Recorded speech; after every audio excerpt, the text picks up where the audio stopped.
पप्पा हे काय करताय? अगे देवाची पूजा करतोय. एका बाबांनी सांगितलंय आज आहे ना बरोबर 9 वाजता देवाची पूजा केली ना तर देव तुझं ऐकेल. म्हणून हे काय 9 वाजले पूजा करतोय. बघूया. अच्छा चला मग मी पण बघते.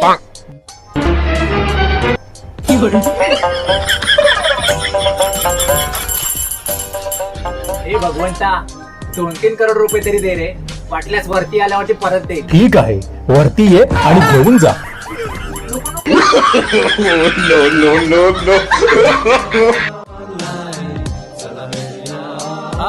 आलो आलो आलो थांब. चला चला भेटूया ऑनलाईन. चला तर मग देवाला माझं मागणं आवडलं नाही वाटतं. तुम्हाला आपला व्हिडिओ आवडला असेल तर लाईक करायला विसरू नका. आपल्या माणसांना शेअर करा आणि रोज भेटत राहा आपल्या चॅनलवरती. सबस्क्राईब केलं नसेल तर लवकरच सबस्क्राईब करा. मी वाट बघतोय. बाय.